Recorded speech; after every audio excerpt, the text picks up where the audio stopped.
Okay, bismillahirrahmanirrahim. Assalamualaikum warahmatullahi wabarakatuh. Selamat sejahtera. Apa khabar para pelajar? Kita terus pembelajaran kita. Khususnya hari ini saya akan menjelaskan tentang tema 4 bahagian B sejarah Asia Tenggara. Dalam bahagian B sejarah Asia Tenggara ini terdiri daripada satu tajuk besar, iaitu pengisian kemerdekaan. Dalam usaha untuk mengisi kemerdekaan di dua negara, khususnya di Republic of Philippines dan juga Thailand. Kita akan melihat dalam 4 perkara, iaitu berkaitan dengan sistem pemerintahan di Filipina dan juga Thailand, pembangunan dari segi pembangunan ekonomi di Filipina dan juga Thailand, pembinaan negara bangsa berkaitan dengan bentuk pemerintahan, tokoh-tokoh pemimpin yang terlibat dalam membina negara Filipina dan juga Thailand. Kita juga akan melihat dari segi perhubungan luar yang melibatkan Filipina dan Thailand, terutamanya dalam penglibatan mereka dalam organisasi antarabangsa. Untuk hari ini saya akan menjelaskan tentang sistem pemerintahan. Dalam sejarah moden Filipina dan juga Thailand, ini kita akan melihat bagaimana sistem pemerintahan di kedua-dua negara ini yang sedikit sebanyak ada berkaitan dengan sejarah negara kita. Filipina adalah sebuah negara yang mengamalkan sistem pemerintahan berbentuk republik, seperti Republik Indonesia, Republik Singapura. Di mana dalam pemerintahan bersifat republik, ketua negara adalah presiden, dan presiden Filipina mempunyai kuasa dalam membuat keputusan, iaitu ketua negara dan juga ketua kerajaan. Manakala Thailand adalah sebuah sistem raja monarki ataupun sistem raja berkuasa mutlak sebelum ini. Dalam abad di awal-awal pembentukan sistem beraja di Thailand, seperti yang berlaku di negara kita. Tetapi yang membezakan Thailand dengan Malaysia adalah sistem beraja di Thailand itu berlaku akibat daripada revolusi oleh rakyat Thai pada tahun 1932. Dan revolusi 1932 ini di mana parti rakyat di negara Thai telah menuntut supaya perubahan dari segi sistem pemerintahan yang membawa kepada pertukaran daripada sistem pemerintahan beraja yang berkuasa mutlak kepada satu sistem pemerintahan yang dipanggil raja berperlembagaan, di mana raja juga termaktub di bawah undang-undang yang tertinggi di dalam negara, iaitu perlembagaan. Jadi teruskan bersama saya untuk memahami aspek-aspek ini, khususnya dari segi sistem pemerintahan. Dan kita lihat bahawa sistem pemerintahan sama ada di Filipina ataupun di Thailand ini, dan mereka sendiri mengakuinya dan terus memperjuangkannya dan mengatakan mereka adalah sebuah negara yang mengamalkan amalan demokrasi berparlimen. Jadi kita kena lihat apakah dikatakan amalan demokrasi berparlimen dalam satu sistem bentuk pemerintahan yang bersifat republik dan juga sistem pemerintahan raja berperlembagaan. Ini seperti mana yang kita amalkan di negara kita. Okey, terus bersama saya.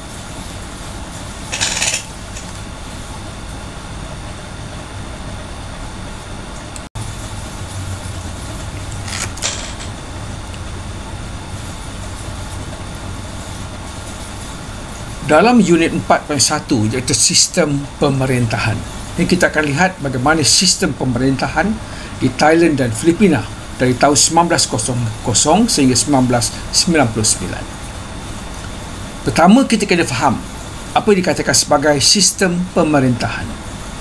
Bila kita sebut sistem pemerintahan, ia bererti satu sistem yang dimiliki oleh sesebuah negara dalam menguruskan pemerintahannya.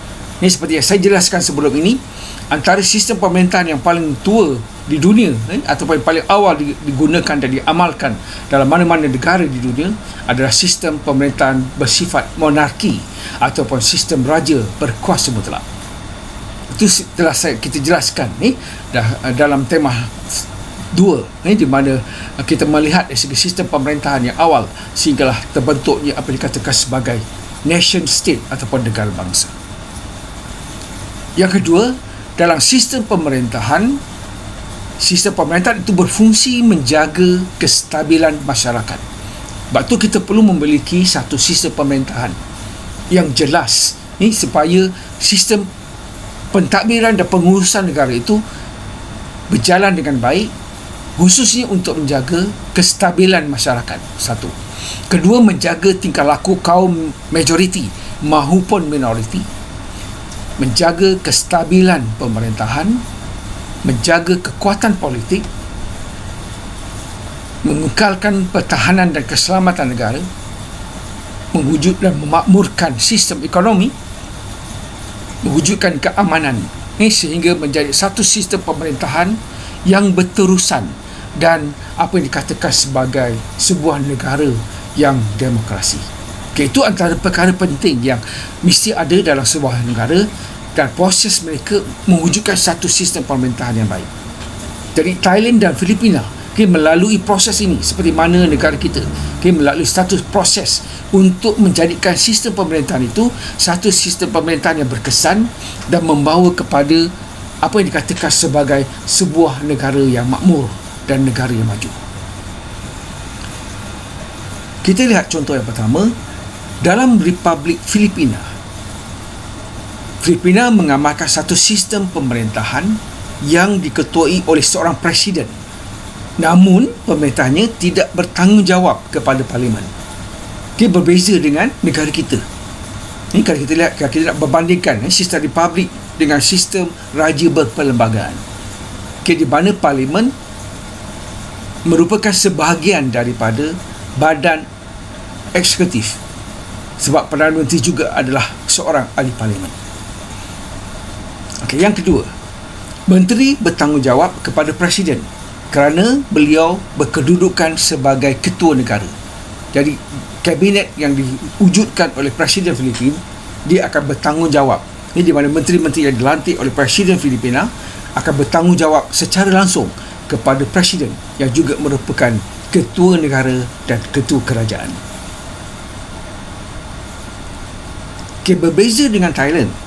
Thailand pula mengamalkan satu sistem pemerintahan raja berperlembagaan, khususnya selepas berlakunya Revolusi Thai tahun 1932. Dalam sistem raja berperlembagaan, raja merupakan ketua negara, manakala Perdana Menteri adalah ketua kerajaan. Jadi, kedua-dua negara ini, sama ada Filipina ataupun Thailand, menyatakan mereka mengamalkan sistem demokrasi berparlimen, di mana dalam sistem pemerintahan mereka, parlimen itu menjadi asas kepada proses untuk menggubal undang-undang yang termaktub di dalam sebuah perlembagaan, iaitu undang-undang yang tertinggi di dalam sesebuah negara.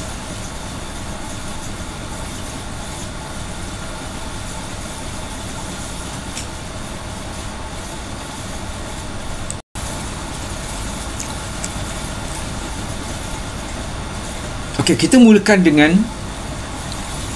perkembangan yang berlaku di Filipina sehingga Filipina mencapai kemerdekaan dan seterusnya mewujudkan satu sistem pemerintahan yang dipanggil sistem pemerintahan bercorak ataupun berbentuk republik. Sejarah Filipina bermula, kita ambil pada tahun 1932, di mana Parti Demokratik telah berkuasa semula dalam Kongres Amerika Syarikat pada waktu itu. Jadi kalau kita lihat sebelum ini, Filipina dijajah oleh Spanyol dan Amerika telah mengalahkan Spanyol dan seterusnya mengambil alih pemerintahan Spanyol di Filipina. Presiden Amerika Syarikat pada waktu itu, iaitu Franklin Roosevelt, telah melantik Frank Murphy sebagai Governor Jeneral Filipina selepas Amerika mengalahkan Spanyol di Filipina. Perubahan dasar pemerintahan Amerika di Filipina ini telah mendorong nasionalis Filipin untuk menuntut kemerdekaan.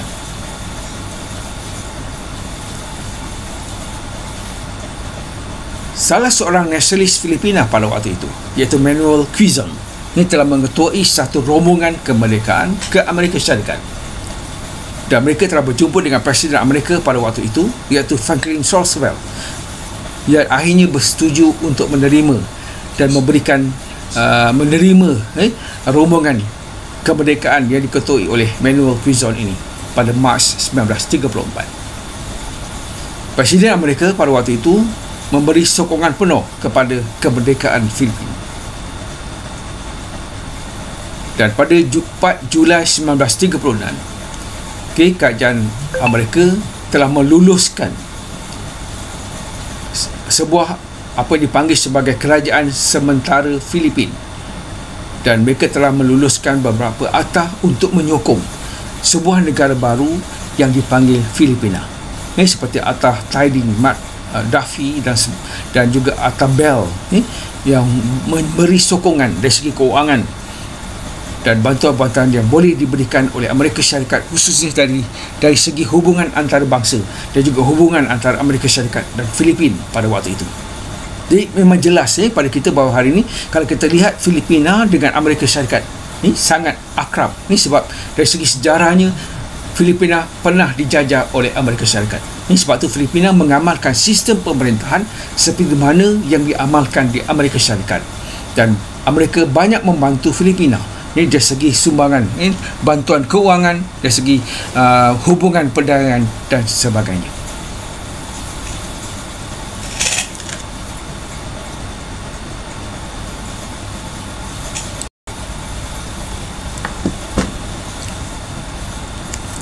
Latar belakang sejarah lahirnya sebuah negara yang dipanggil Filipin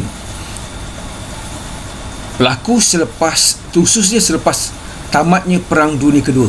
Ini apabila Jepun secara rasminya mengaku kalah dalam Perang Dunia Kedua tanpa syarat. Ini terutamanya selepas 2 biji bom atom yang dijatuhkan di Hiroshima dan juga di Nagasaki. Ini kekalahan Jepun dalam Perang Dunia Kedua menyebabkan Amerika datang semula ke Filipin, dan pada 23 April tahun 1946 Amerika bersetuju mengadakan pilihan raya umum di Filipin.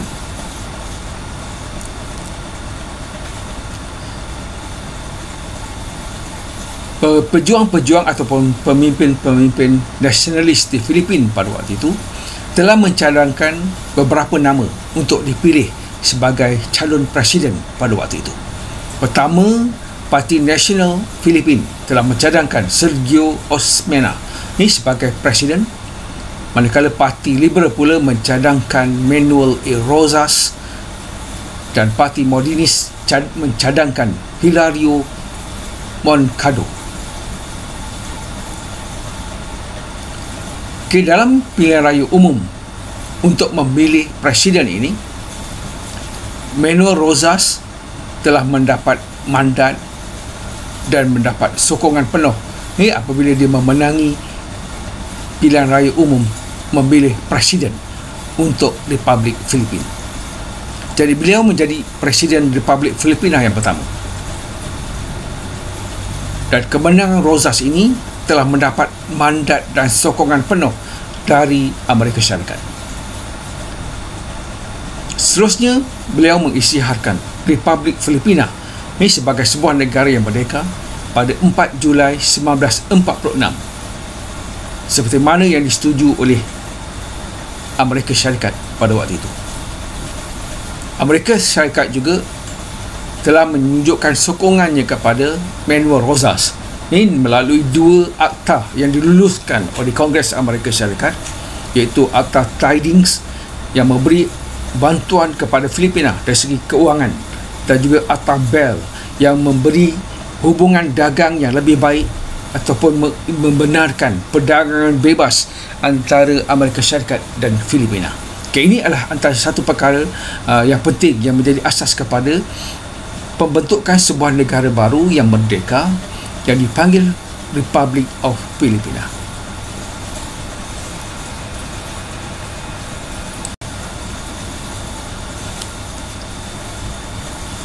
Okey, apa yang saya jelaskan sebelum ini lebih kepada latar belakang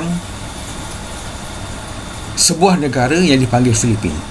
Okey, sekarang kita perlu fahamkan pula apa yang dikatakan sebagai sistem pemerintahan Republik Filipina.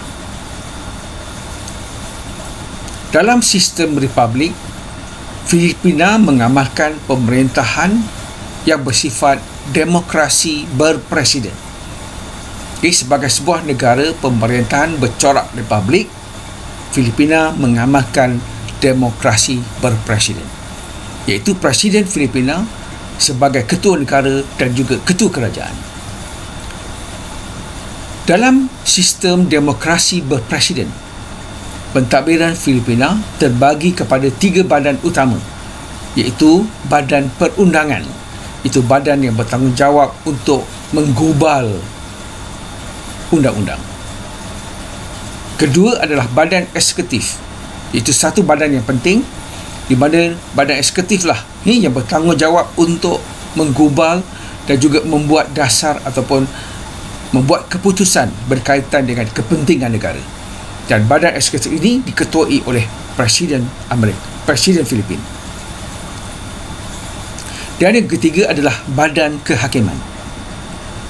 Okay, Badan Kehakiman menjadi asas kepada pemerintahan, khususnya dari segi menjamin kedaulatan undang-undang sesebuah negara. Dalam sistem demokrasi berpresiden, Presiden mempunyai kuasa dan merupakan ketua kabinet. Dan biasanya Presiden Filipina akan berkuasa bagi tempoh 6 tahun untuk setiap penggal. Dan Presiden Filipina dipilih melalui pilihan raya. Presiden juga merupakan ketua tertinggi Angkatan Tentera Filipina. Dan Presiden juga bertanggungjawab melantik ketua jabatan, biro ataupun jabatan-jabatan ni ataupun pentadbiran yang lebih rendah di peringkat wilayah dan sebagainya, dan juga pegawai kerajaan yang dilantik selepas mendapat pengesahan daripada Suruhanjaya yang ditubuhkan.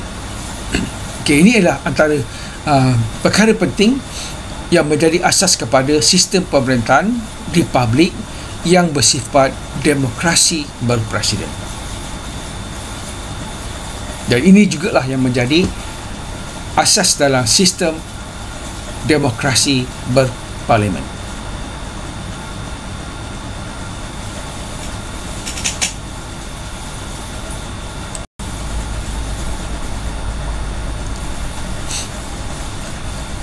Okay, untuk memahami sistem pemerintahan yang dikatakan sebagai sistem pemerintahan berpresiden di Filipina, di atas adalah perlembagaan.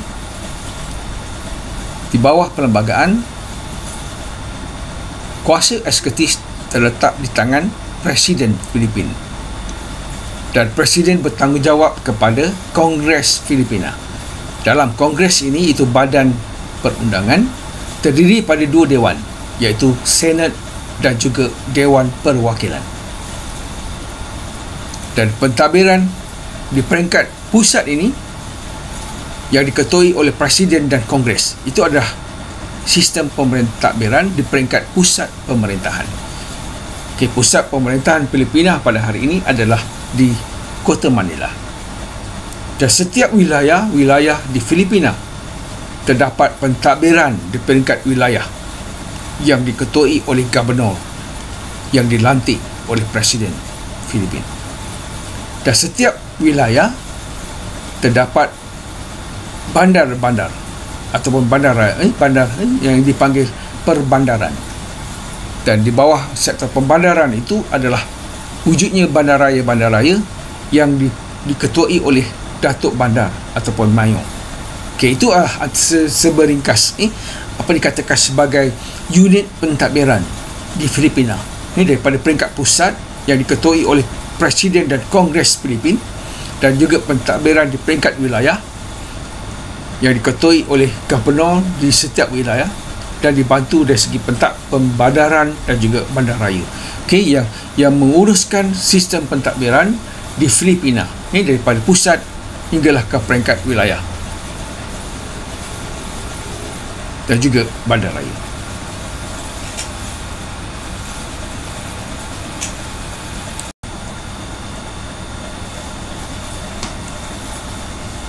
Okey, seterusnya kita perlu memahami satu lagi komponen penting dalam sistem republik berpresiden di Filipina, iaitu Kongres.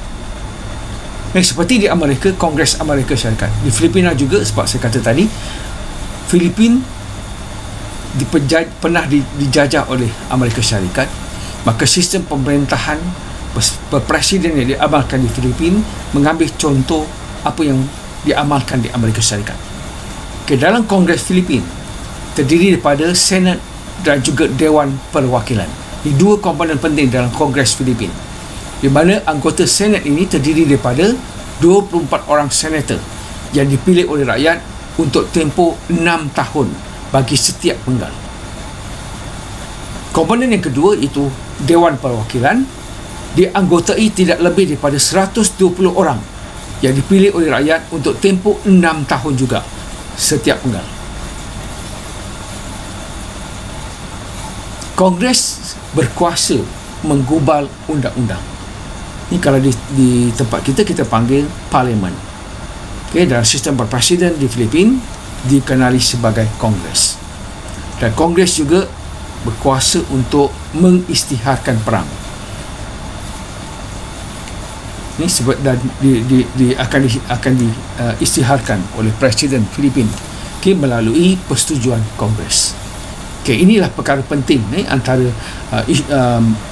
badan yang bertanggungjawab dari segi pemerintahan berpresiden dan membantu presiden dalam menjalankan dasarnya, dan Kongres ini juga menjadi satu badan yang menilai dan juga memantau dari segi pentadbiran yang dijalankan oleh seseorang presiden pada satu masa.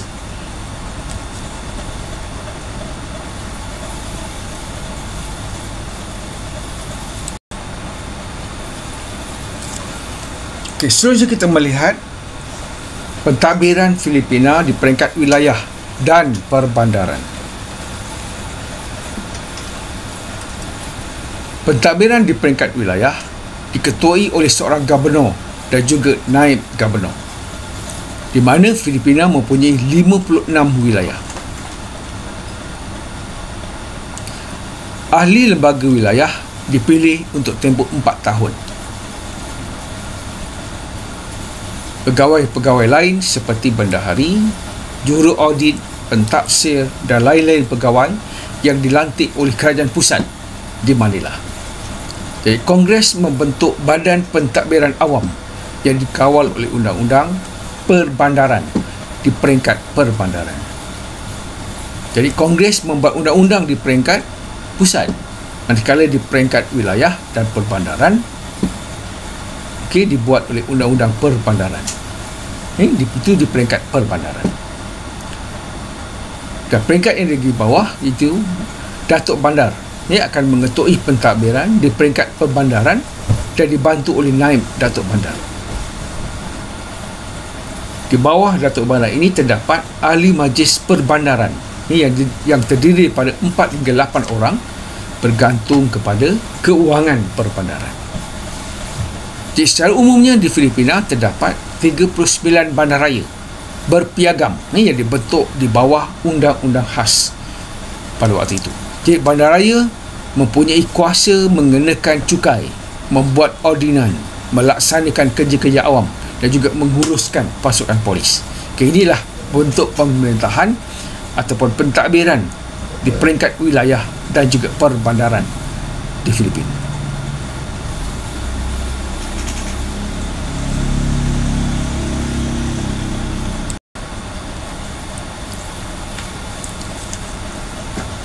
Kekuasaan setiap badan, iaitu badan perundangan, badan eksekutif dan juga badan kehakiman, dijamin oleh Perlembagaan Filipina sebagai berikut.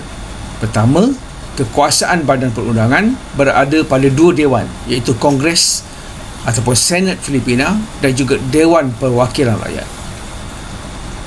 Senat adalah majlis tertinggi dan Dewan Perwakilan Rakyat adalah majlis rendah.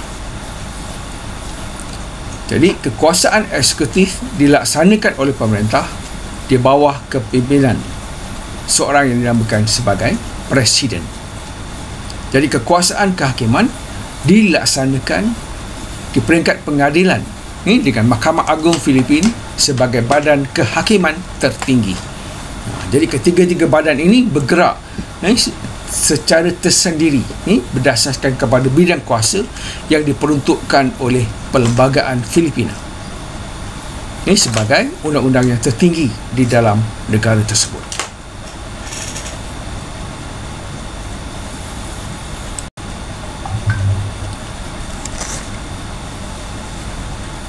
Di dalam sistem pemerintahan republik yang bersifat presiden ini, satu lagi badan yang penting adalah badan perundangan. Ini kalau kita lihat, badan perundangan ini terletak di bawah kuasa Kongres, iaitu Dewan Senat dan juga Dewan Perwakilan. Jadi kekuasaan legislatif ataupun perundangan dipegang oleh Kongres Filipina yang terdiri pada Senat dan juga Dewan Perwakilan Rakyat. Mereka boleh dipilih kembali, tetapi mereka tidak dapat mencalonkan diri 4 kali berturut-turut.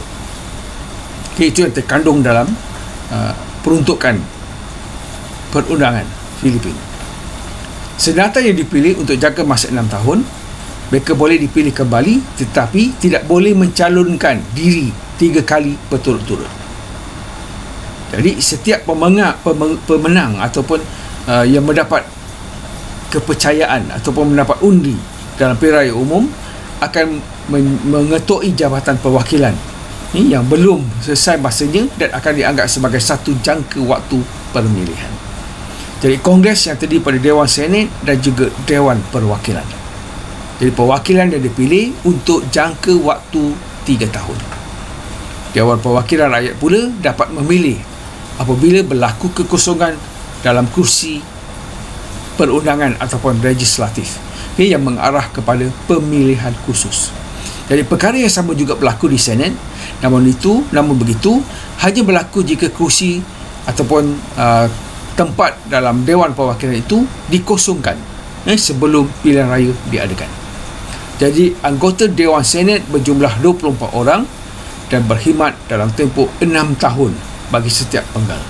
Manakala Dewan Perwakilan pula mempunyai 120 orang perwakilan yang dilantik oleh rakyat melalui pilihan raya untuk tempoh 4 tahun. Itulah yang dikatakan sebagai badan perundangan yang terdiri daripada Senat dan juga Dewan Perwakilan yang menjadi ataupun di bawah satu institusi yang dipanggil Kongres Filipina. Dan Kongres ini merupakan satu badan perundangan yang penting dalam sistem pemerintahan di Filipina.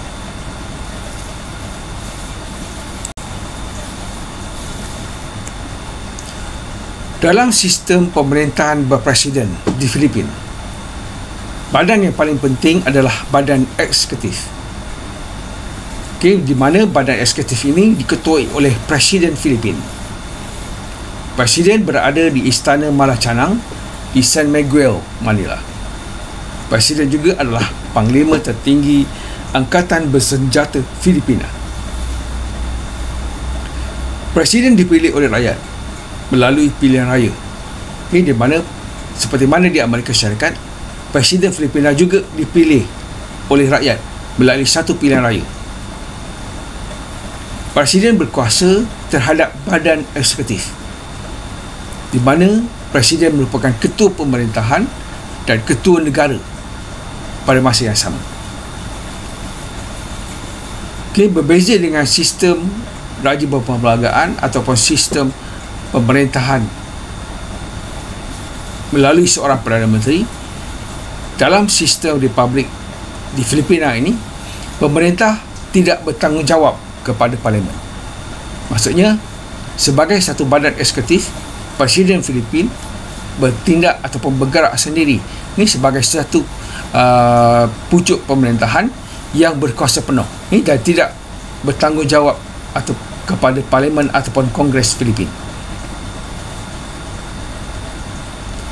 Dan semua ahli kabinet yang dilantik oleh Presiden bertanggungjawab kepada Presiden Filipin. Jadi kalau kita lihat dalam badan eksekutif ini terdapat beberapa ciri-ciri dalam sistem pemerintahan yang dikatakan berpresiden ini. Pertama, pentadbiran di tangan Presiden. Kedua, kabinet dibentuk oleh Presiden. Ketiga, Presiden tidak dapat membubarkan Parlimen seperti mana dalam sistem Parlimen di negara-negara yang bukan menggunakan sistem republik berpresiden. Keempat, Parlimen memiliki kuasa legislatif atau kuasa perundangan dan sebagai badan perwakilan. Dan kelima, Presiden tidak berada di bawah pengawasan langsung Parlimen.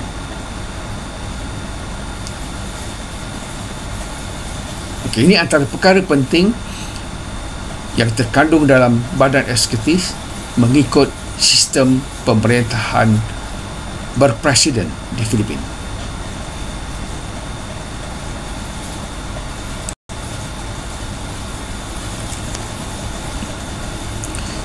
Presiden dan timbalan presiden dipilih melalui pilihan raya yang berasingan dan mungkin berasal dari parti politik yang berbeza. Presiden juga berkuasa mengadakan pengawasan umum terhadap kerajaan tempatan. Presiden dan Wakil Presiden dipilih secara langsung oleh rakyat melalui pilihan raya bagi tempoh 6 tahun setiap penggal. Presiden Filipin mempunyai kuasa veto dalam Kongres Filipina. Melalui kuasa veto ini, Presiden berhak membatalkan sebarang usul ataupun rang undang-undang yang dibuat ataupun digubal oleh Kongres Filipin. Namun, Kongres berhak membatalkan kuasa veto Presiden melalui undian 2/3 daripada ahli Kongres. Presiden juga berkuasa melantik ketua jawatan, biro dan juga pegawai-pegawai kerajaan yang telah disahkan oleh Suruhanjaya yang dilantik oleh Jabatan Negara. Okey, kalau pelajar lihat dalam catatan yang saya berikan dalam slide ini, kalau pelajar boleh lihat ini ada senarai nama Presiden-Presiden Amerika daripada tahun 1900 sehinggalah tahun 2010. Okey, seperti Ferdinand Marcos, Arroyo dan sebagainya. Okey, kita teruskan.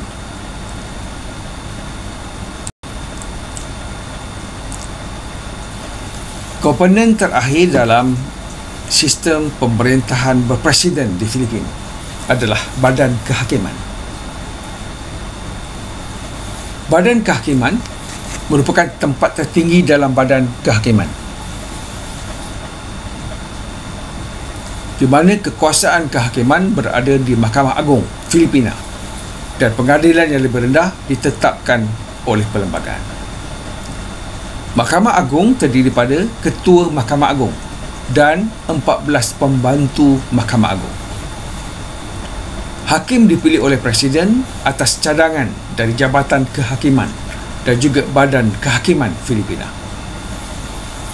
Mahkamah lain ialah seperti Mahkamah Rayuan yang terdiri pada seorang pengerusi dan 16 hakim yang lain. Filipina dibagi kepada 16 daerah kehakiman dan setiap daerah ini dibagi kepada 132 cabang, di mana setiap mahkamah mempunyai seorang atau lebih daripada seorang hakim. Jadi dalam badan kehakiman ini, di peringkat perbandaran terdapat mahkamah perbandaran dengan seorang jaksa pendamai di setiap pembandaran. Manakala mahkamah khas seperti mahkamah juvenil dan juga mahkamah tempatan, mahkamah rayuan cukai, mahkamah industri dan juga mahkamah pertanian. Jadi semua itu di bawah kuasa badan kehakiman. Dan semua hakim di mana hakim semua mahkamah dilantik oleh Presiden ini selepas mendapat pengesahan daripada Suruhanjaya Pelantikan. Jadi Suruhanjaya Pelantikan ini terdiri daripada 12 orang ahli Dewan Senat dan juga 12 orang Dewan Perwakilan. Dan mereka berperanan meluluskan semua pelantikan jawatan bagi setiap peringkat jabatan kehakiman ini yang terdapat di Filipina. Okay, ini antara bidang tugas dan kuasa yang dipanggil sebagai badan kehakiman ni, yang bertanggungjawab dari segi mentafsir ni, dan juga melaksanakan dari segi perundangan di Filipina.